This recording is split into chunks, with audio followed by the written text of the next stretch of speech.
औज़ुबिल्लाहि मिनश्शैतानिर्रजीम बिस्मिल्लाहिर्रहमानिर्रहीम रब्बि इश्रह ली सदरी व यस्सिर ली अमरी वहलुल उक़दतम मिन लिसानी यफ़क़हू क़ौली सदक़ल्लाहुल अज़ीम। अस्सलामु अलैकुम नाज़रीन, मैं हूँ शहज़ादा शौकत। प्रोग्राम सनअत व मईशत में आपके साथ। हम पाकिस्तानी एक गरीब मुल्क में रह रहे हैं। कहने को तो ये डेवलपिंग कंट्री है। ये डेवलपिंग कंट्री का नाम इसलिए पाकिस्तान को दिया गया ताकि हम मोटिवेटेड रहें, कोई हमें गरीब ना कहे। लेकिन IMF की नज़र में हम एक गरीब मुल्क हैं। USA ने अपने आप को स्ट्रेंथन करने के लिए 5 और मुल्कों के साथ एक इस तरह का स्ट्रेटेजिक अलायंस बनाया कि वो 5 मुल्क और एक US, ये 6 मुल्क आपस में अपनी स्वैप लाइंस, क्रेडिट लाइंस इस तरीके से रखते हैं कि कोई भी मुल्क सेंट्रल बैंक से, दूसरे के सेंट्रल बैंक से या फेडरल रिजर्व किसी दूसरे सेंट्रल बैंक से अगर कोई अमाउंट लेना चाहे, अनकंडीशनल अनलिमिटेड अमाउंट निकाल सकता है। उसको दूसरे सेंट्रल बैंक को बताने की ज़रूरत नहीं है। ये प्रोफेसर हैं यूनिवर्सिटी ऑफ वर्जीनिया के, ये उनका स्टेटमेंट है। इसी के साथ 6 से 9 और मुल्क हैं जिनके साथ स्ट्रेटेजिक अलायंस इस तरह का है कि वो $30 बिलियन से लेके $60 बिलियन तक बगैर किसी कंडीशन के निकाल सकते हैं एक दिन में। और उसके बाद 30 मुल्क हैं, वो कहते हैं कि जी आपको भी इजाज़त है, आप सिर्फ हमें एक रिक्वेस्ट भेज दें कि आपको पैसे चाहिए, कितने चाहिए, हम आपको पैसे ओवरनाइट रेपो और उस टर्म्स हैं, उसके तहत हम आपको दे देंगे। ये टोटल 9 + 6 15 + 30 45 मुल्कों का एक इज्तिहाद है, एक इत्तेफाक है, जिसकी वजह से पूरी दुनिया में डॉलर मुस्तहकम इस तरीके से रहता है कि अगर उस पर कोई हिट भी आए तो उसका इम्पैक्ट पूरी दुनिया की इकोनॉमीज़ में होता है। और इसीलिए dollar, in terms of dollar, US की इकोनॉमी बहुत स्ट्रॉन्ग है। अगर हम देखें 1900 में डॉलर की सर्कुलेशन कोई इतनी ख़ास नहीं थी। 1825-1800 में चले जाएं तो डॉलर की सर्कुलेशन कुछ नहीं थी। हम आज के प्रोग्राम में ये देखेंगे कि हम पाकिस्तानियों की मईशत कमज़ोर क्यों है, हमारी सनत कमज़ोर क्यों है, हमारा GDP इतना कम क्यों है। 24 करोड़ आवाम है और हमारा GDP 300 से 400 बिलियन डॉलर के दरमियान इसी रेंज में है। अगर हम पिछले 5 सालों में चले जाएं तो 250 बिलियन डॉलर की रेंज में रहा। लेकिन 24 करोड़ आवाम US भी है, लेकिन उनका GDP हमसे हज़ारों गुना ज़्यादा क्यों है? उसकी वजह यह है कि US ने 200 साल मेहनत की अपनी करेंसी की डिमांड क्रिएट करने में। हम पाकिस्तानी अपनी करेंसी की डिमांड क्रिएट नहीं कर सकते, क्योंकि पाकिस्तानी रुपये को ख़रीदने के लिए सिर्फ पाकिस्तान में रहना चाहिए और पाकिस्तान में है, और पाकिस्तानियों के लिए उतनी ही डिमांड है पाकिस्तान रुपये की कि हमने खर्च करना है, आज का दिन गुजारा करना है। जबकि डॉलर की डिमांड पूरी दुनिया में है। अगर हम जाएं 1820 में, उस वक़्त पूरी दुनिया की द वर्ल्ड लार्जेस्ट इकॉनमी 1820 में चाइना की थी और उसके बाद UK की थी। उस वक़्त अगर मैं अपनी स्क्रीन से देखूं तो चाइना की इकॉनमी $465 बिलियन थी और UK की इकॉनमी $97 बिलियन। तीसरे नंबर पे फ्रांस था, चौथे नंबर पे इटली था, जर्मनी, जापान, US था 1 2 3 4 5 6, 7वें नंबर पे US था, सिर्फ और सिर्फ $26 बिलियन के साथ। ये 1820 की मैं आपसे बात कर रहा हूँ। आज का जो US इकोनॉमी, जो उसकी जियोग्राफिकल बाउंड्रीज हैं, उसकी बात कर रहे हैं। आज की जो चाइनीज़ बाउंड्रीज हैं, चाइना की जो जियोग्राफिकल बाउंड्रीज हैं, उसके ऊपर जो आज से 1820 में जो चाइना था उसकी GDP सबसे ज़्यादा थी। ये है 1820 की बात। US कहाँ था? 7वें नंबर पे। उससे नीचे इंडोनेशिया और ब्राज़ील था। ये है 1820। अगर हम इससे आगे जाएं 1825 में, नाज़रीन 1825 में इंडियन इकोनॉमी जो ग्रो कर रही थी, उससे पहले डाटा नहीं था 1820 में। 1825 में डाटा इंडिया का आया, जो आज का इंडिया, उसमें पाकिस्तान शामिल नहीं है। आज का इंडिया, उसकी जीडीपी उस वक्त थी 278 बिलियन डॉलर, जो आज पाकिस्तान की है। ये 1825 में इंडिया की जीडीपी ये थी। और उसी वक्त अगर हम चाइना की जीडीपी देखें तो वो 472 बिलियन डॉलर थी। यूके तीसरे नंबर पे था 108 बिलियन डॉलर पे, फ्रांस चौथे पे, जर्मनी, इटली, जापान और यूएस वही 8वें नंबर पे था 47 बिलियन डॉलर के साथ। ये 1825 की दास्तान है कि वर्ल्ड इकोनॉमी उस वक्त कौन थी, जो पूरा एशिया, जो एशिया की पावर थी, जिसमें एशिया में चाइना, इंडिया और इंडोनेशिया कुछ हद तक आता है। उस वक्त इन तीनों मुल्कों की, इसमें से सबसे टॉप पे जो दो थी वो एशियन इकोनॉमीज थी, क्योंकि यहाँ की पॉपुलेशन बहुत ज़्यादा थी। अब इसी में अगर हम आए 1830 में, ये मैं बहुत शुक्रगुजार हूँ कि ये मैंने जेम्स ईगल, हमारे कोलीग हैं, उनकी वेबसाइट से, उनके लिंक्डइन से, उनके साथ, उनकी अप्रूवल के साथ ये बात कर रहा हूँ कि उन्होंने ये एक अपना शेयर की इंफॉर्मेशन, जो आप स्क्रीन पे देख सकते हैं। 1830 में चाइनीज़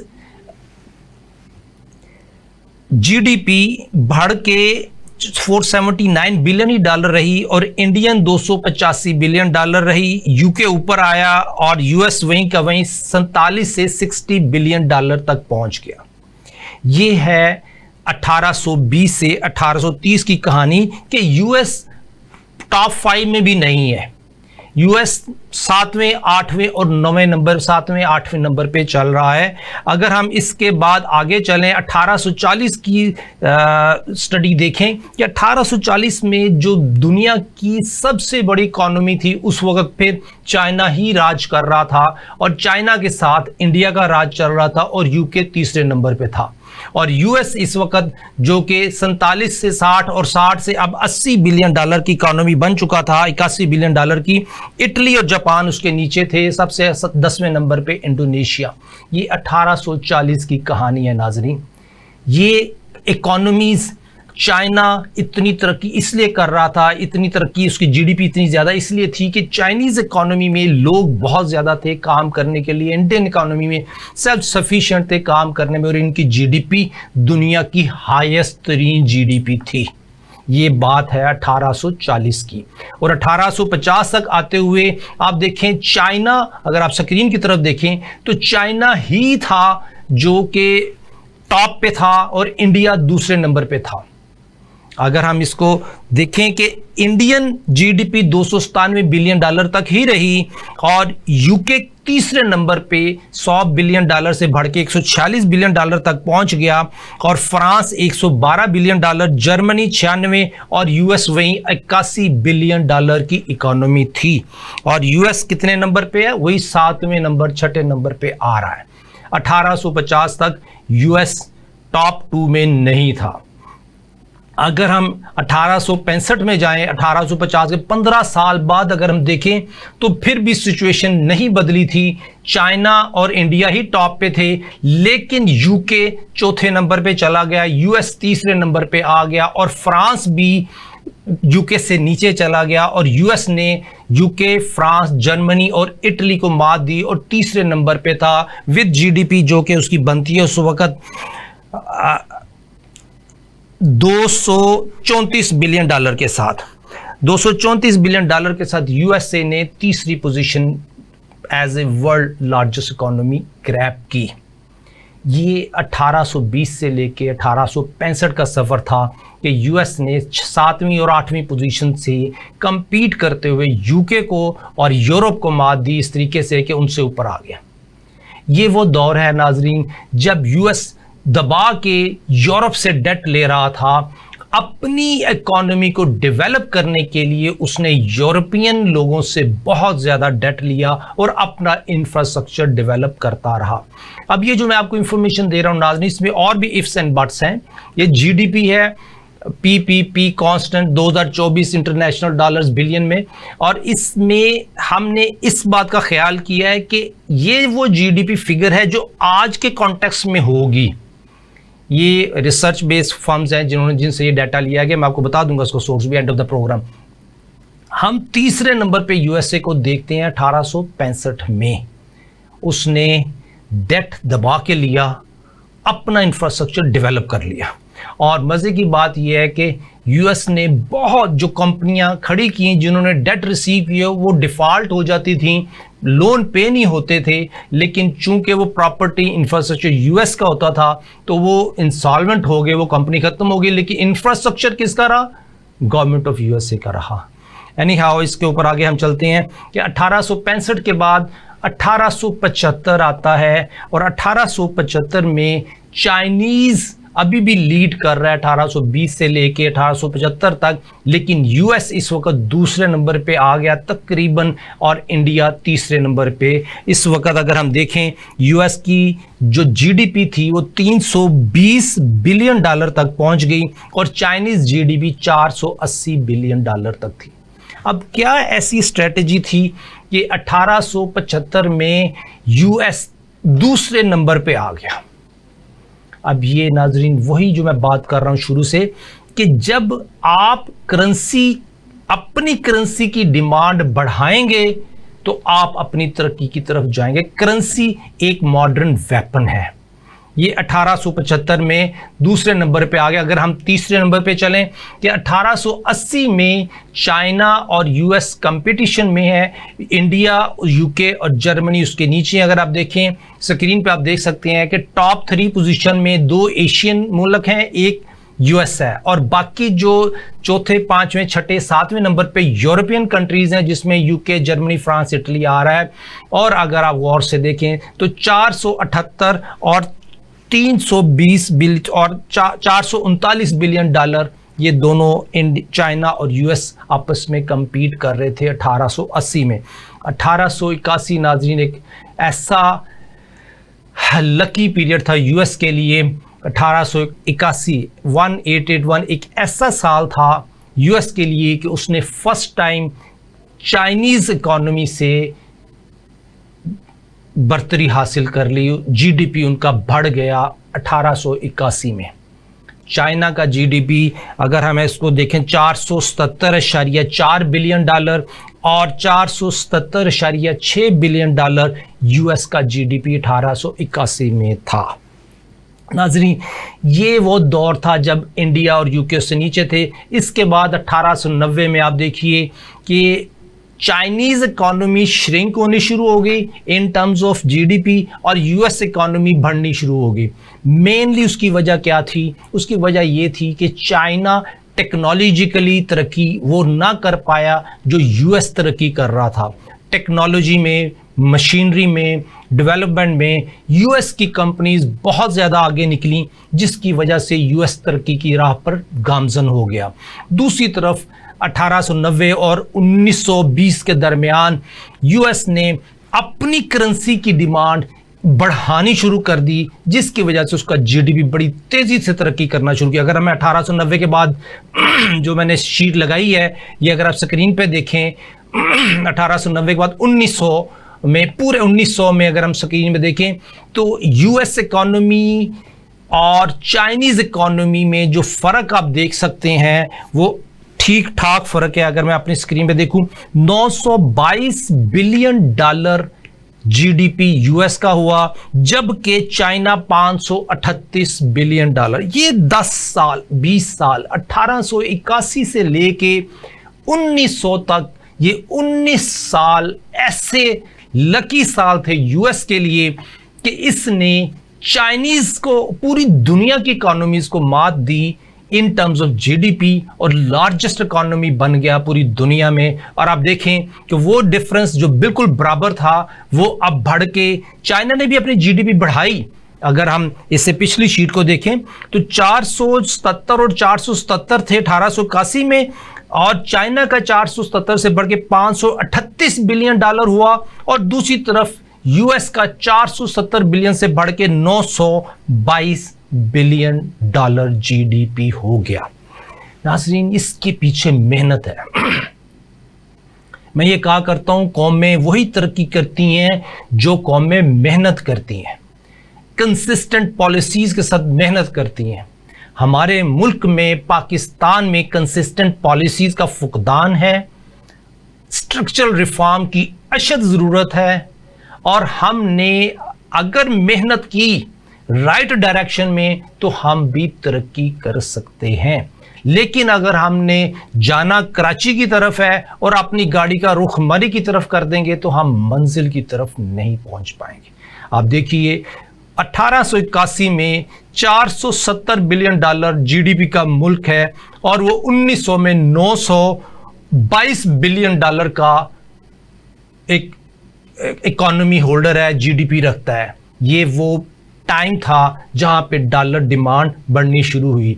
अगर अगले इससे 10 साल का मुवाजना करें नाजरीन, कि अगले 10 साल में नाजरीन 922 बिलियन डॉलर से बढ़ के 1240 बिलियन डॉलर की जीडीपी होती है यूएस की, लेकिन चाइना की जीडीपी वहीं की वहीं है 500 समथिंग के ऊपर, और उससे नीचे यूके, इंडिया, जर्मनी और यूएसएसआर। उस वक्त जाहिर बात है कि आज की बाउंड्रीज में जो यूएसएसआर है उसकी बात कर रहा हूँ, फ्रांस और इटली, जापान और आखिर में इंडोनेशिया की इकोनॉमी थी।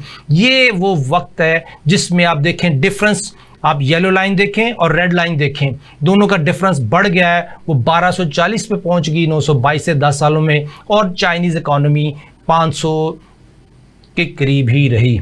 अगर इससे आगे हम जाएं 1919 में 1919 चाइनीज इकोनॉमी भी बढ़ी है 626 बिलियन डॉलर, लेकिन नाजरीन आप यूएस इकोनॉमी को देखें कि वो 1526 बिलियन डॉलर के साथ खड़ा है। 1919 की बात है। यूके तीसरे नंबर पे है, इंडिया चौथे नंबर पे, जर्मनी 5वें नंबर। 1919 के बाद 1930 का 1921 का टाइम है। चाइना और इंडिया, अगर आप देखें, यूके तीसरे नंबर से जाके 1921 में 5वें नंबर पे यूके चला जाता है, जर्मनी भी उससे ऊपर आ जाता है, क्योंकि यूएस की पॉलिसीज़ ने ब्रिटिश पाउंड को बहुत बुरी तरह हिट किया है। 1915 से लेकर 1925 के दरमियान वो पोजीशन जो यूके की थी 1919 में वो तीसरे नंबर पे था 489 बिलियन के साथ, वो 428 बिलियन की इकोनॉमी बन गया और वो 5वें नंबर पे चला गया।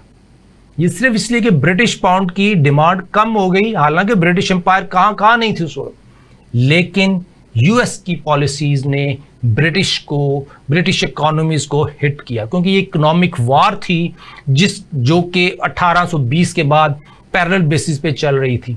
1921 के बाद अगर हम नाज़रीन जाएं तो 1929 में यूएस उसी तरह 1832 बिलियन डॉलर के साथ सबसे ऊपर है, और उसके बाद चाइना, जर्मनी, यूएसएसआर और यूके उससे नीचे है। ये 1929 की कहानी है।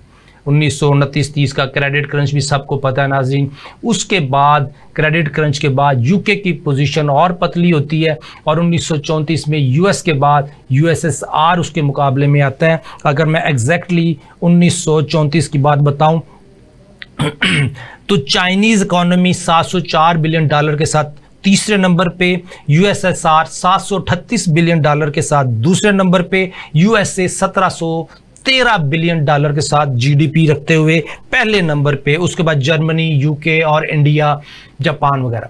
आप नाज़रीन पॉइंट वही है एक, कि यूएस कंसिस्टेंटली अपनी जीडीपी बढ़ाए जा रहा है। 1934 में यूएसएसआर भी उससे आधे पे है। 1000 बिलियन डॉलर का फर्क है, 1000 बिलियन डॉलर का 1934 में।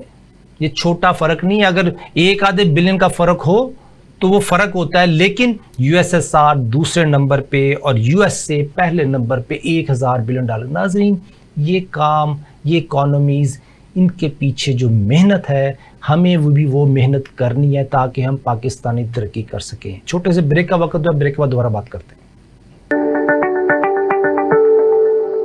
वेलकम बैक नाज़रीन, शहजादा शौकत प्रोग्राम सनत व मईशत में आपके साथ।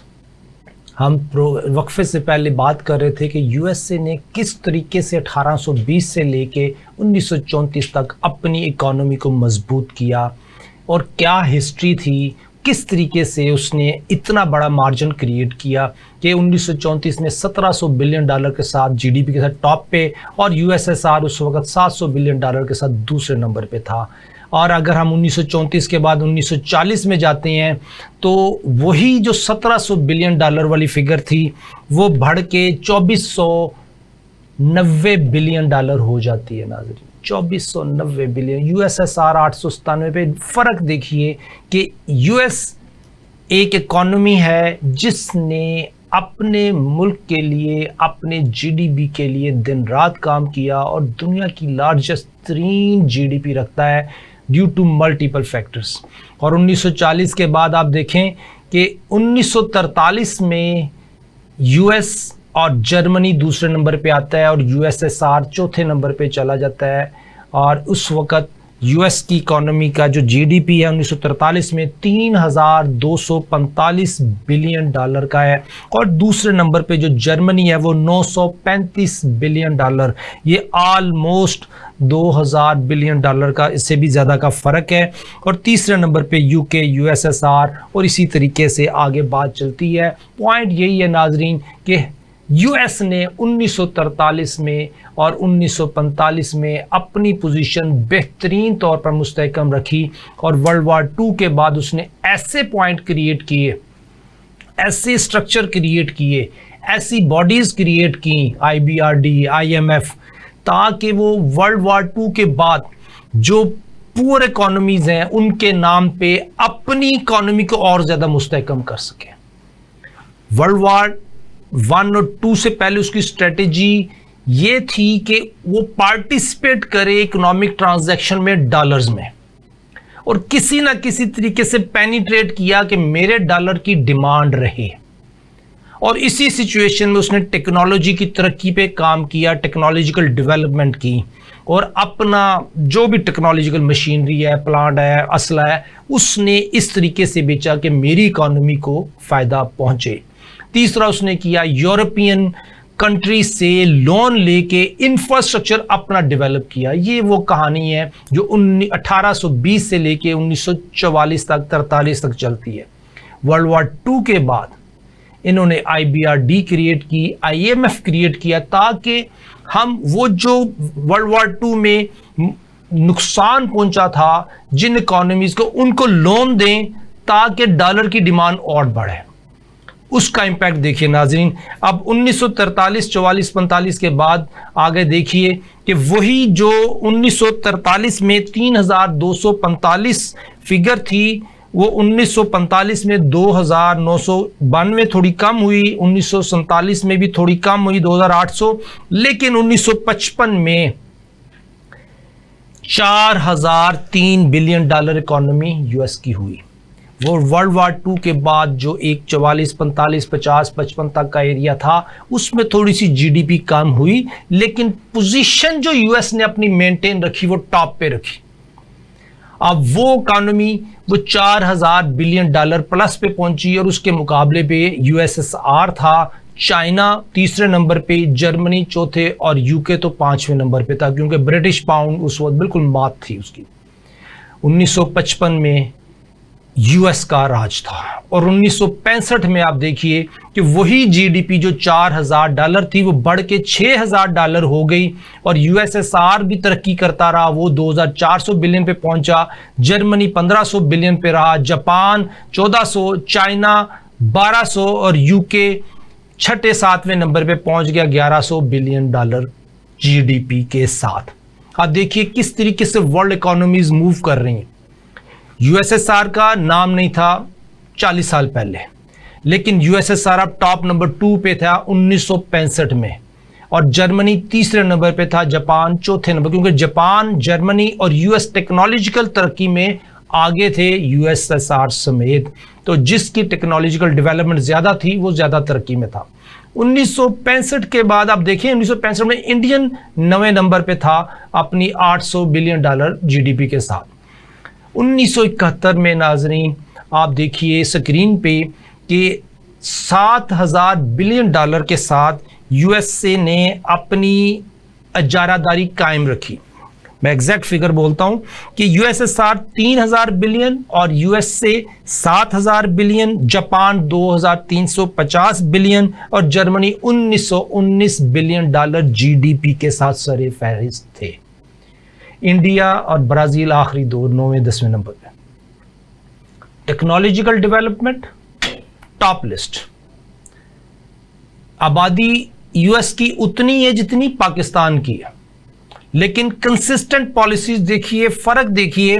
टॉप 2 में रशियन जीडीपी 3,000 बिलियन और यूएस जीडीपी 7,000 बिलियन।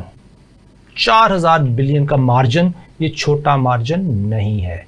1971 के बाद 1980 में जाते हैं तो आप देखिए कि रशिया तरक्की करना शुरू होता है और उसकी जीडीपी बढ़ रही है, लेकिन यूएस उसी तरह मार्जिन मेंटेन रखे हुए है। और 1988 में 1988 में यूएसएसआर चौथे नंबर पे जाता है, जापान दूसरे नंबर पे आ जाता है। आप जानते हैं कि 1980 से 1990 के दरमियान जापानीज टेक्नोलॉजिकल एक्सपोर्ट बहुत ज़्यादा बढ़ी थी। बेसिकली ये 70 से 90 के दरमियान का एरा है, लेकिन आप देखिए कि जापान ने अपनी जीडीपी मुख्तसर अरसे में 3,465 बिलियन डॉलर ले ली, जो तीसरे नंबर पे थी। यूएसएसआर 3,700 के साथ दूसरे नंबर पे, लेकिन US top of the list 9,344 billion GDP के साथ। नाज़रीन, मैं इसको रैप अप करता हूं। 1980 के बाद 1988, 1988 और 1994 में आप देखिए कि यूएस 14,183 बिलियन डॉलर के साथ टॉप लिस्ट पे है और चाइना 6,203 बिलियन डॉलर के साथ आगे आया। जापान 5,400 बिलियन डॉलर के साथ ऊपर आया।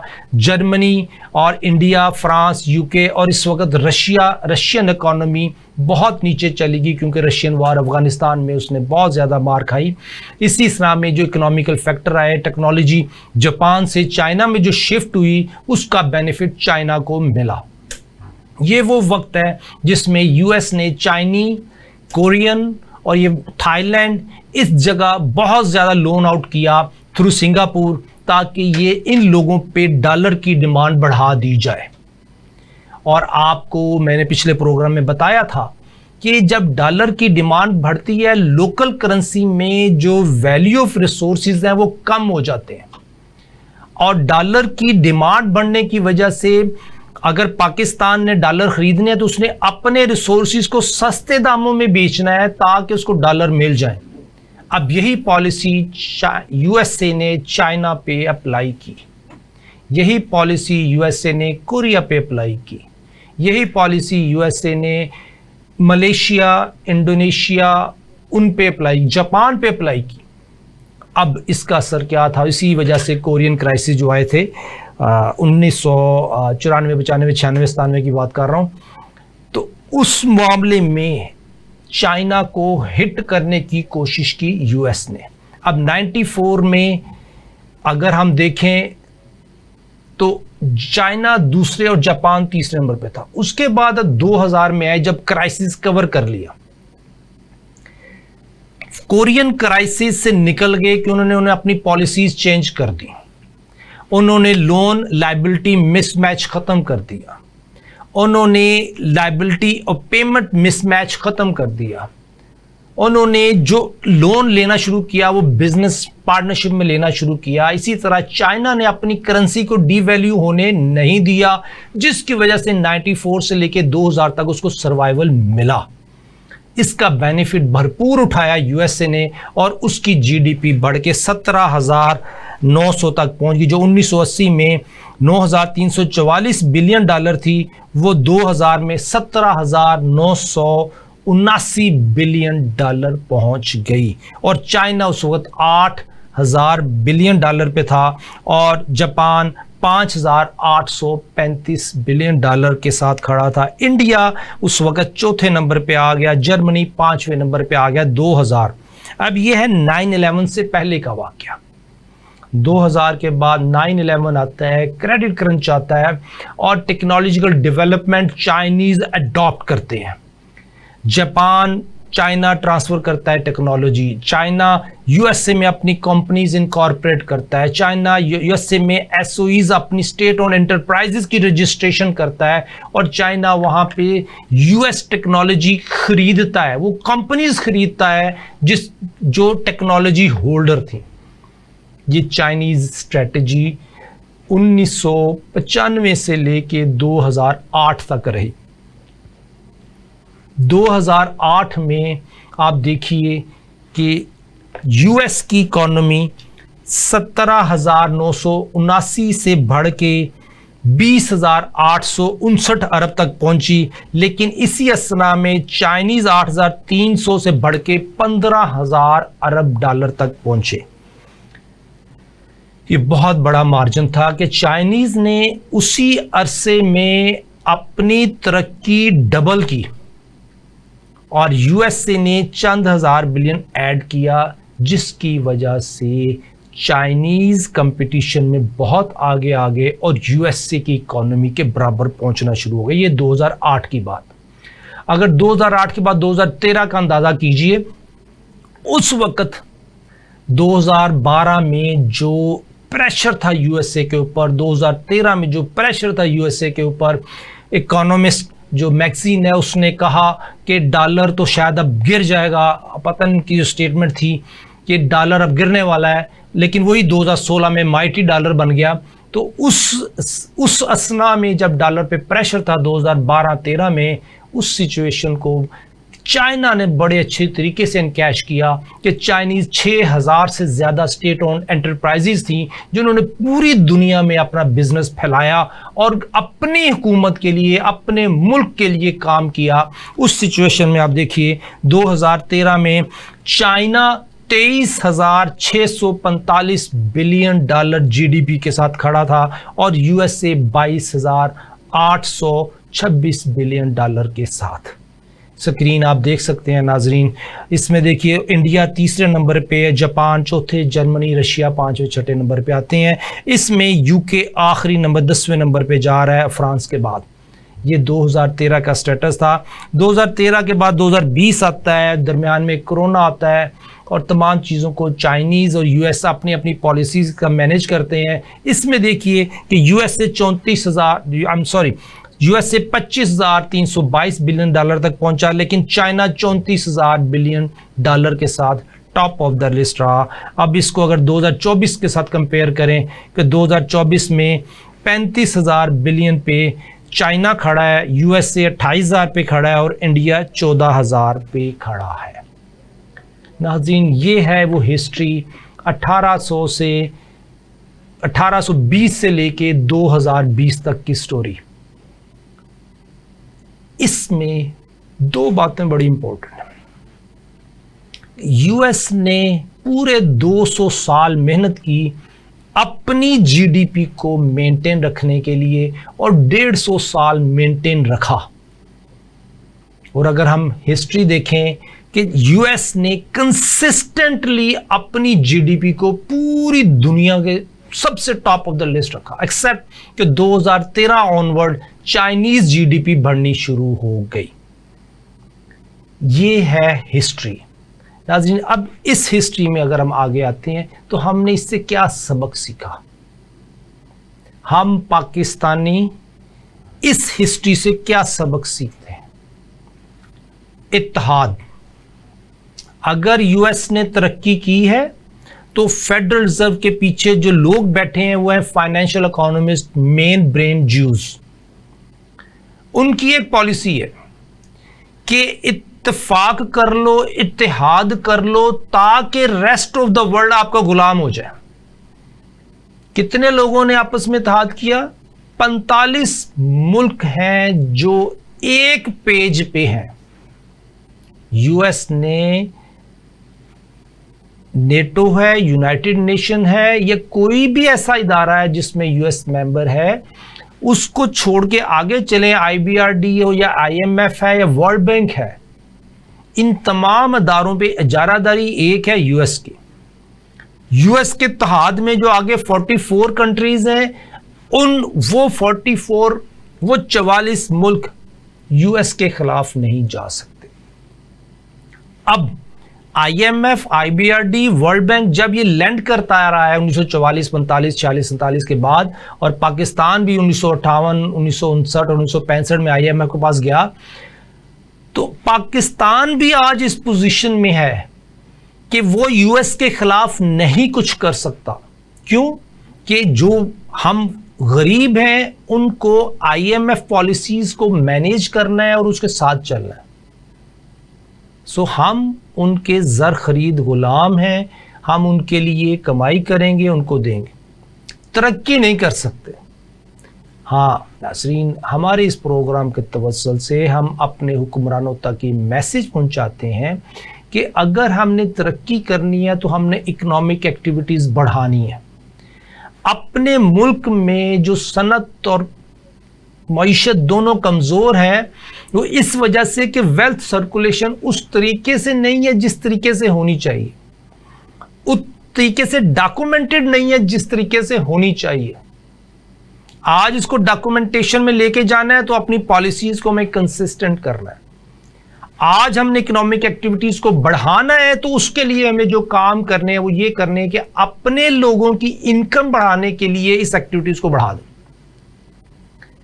यूएस ने अपनी जीडीपी बढ़ाने के लिए पूरी दुनिया को अपना बाजार बनाया। हमने अपनी इकोनॉमी को अगर तरक्की देनी है, अपने मुल्क में तरक्की लानी है, तो ये जो पाकिस्तान एक छोटा सा बाजार है, हम तो इसी मुल्क में आपस में ट्रेड कर नहीं सकते, क्योंकि एफबीआर और इस तरह की कॉम्प्लिकेटेड पॉलिसीज हैं कि हम ट्रेड डिस्करेज करते हैं। जब ट्रेड बढ़ेगी तो मार्जिन बढ़ेगा, जब ट्रेड ही नहीं है तो मार्जिन कौन सा। 44% ऑफ रेवेन्यू डॉक्यूमेंट करें तो हमें टैक्स देना पड़ता है। पूरी दुनिया में कहीं भी 44% ऑफ रेवेन्यू टैक्स नहीं कलेक्ट किया जा सकता, ये सिर्फ पाकिस्तान में हो रहा है। क्योंकि जीडीपी हम क्या चाह रहे हैं कि जी हमने टैक्स टू जीडीपी रेशो बढ़ानी है, जो 9-10% है वो 12-13 पे लेके जानी है, 15-16 पे लेके जानी। अगर हम ट्रेड को जीडीपी को देखें वो 24-25% पे फंसा हुआ है। वो 44% ऑफ ट्रेड हम नहीं कलेक्ट कर सकते। ये टेक्निकल बातें, मैं उस तरफ नहीं जाना चाहता। मेरा सिर्फ पॉइंट ये है कि हमने अपनी सनत और मईशत को तरक्की देनी है तो हमें वो फार्मूला अडॉप्ट करना है जो यूएस ने किया, अपनी करेंसी की डिमांड क्रिएट की। क्या हम अपनी करेंसी की डिमांड क्रिएट कर सकते हैं? हम किस तरीके से कर सकते हैं? हम अपनी इंटरनल इकोनॉमिक एक्टिविटीज को किस तरीके से बढ़ा सकते हैं? सिर्फ यही है प्लान बी। औरंगजेब साहब जो हमारे फाइनेंस मिनिस्टर साहब हैं, शहबाज शरीफ जो प्राइम मिनिस्टर साहब हैं, हमने कंसिस्टेंट पॉलिसीज लानी है तो हमारा मुल्क तरक्की करेगा। हमने कंसिस्टेंट पॉलिसीज जिसमें बेनिफिशियरी पाकिस्तानी है तो मुल्क तरक्की करेगा। अगर हमारे बेनिफिशरीज एफबीआर एम्प्लॉयज हैं, अगर हमारे बेनिफिशरी सरकारी मुलाजमीन हैं, अगर हमारे बेनिफिशरी स्टेट ऑन ऑर्गन्स हैं जो कि बेनिफिट नहीं कर पास ऑन कर रहे अवाम को, तो हम पाकिस्तानी तरक्की नहीं कर पाएंगे। नाजरीन, मैं मशकूर हूँ अपने दोस्त जेम्स का जिसने इस वर्किंग में हमारी हेल्प की कि यूएस इकॉनमी के ऊपर उन्होंने वर्किंग की और शेयर की। इंशाअल्लाह ताला आज के प्रोग्राम का वक्त ख़त्म होता है। अगले प्रोग्राम में आपसे फिर दोबारा मुलाकात करेंगे। हमें इजाज़त दीजिए। अस्सलाम वालेकुम।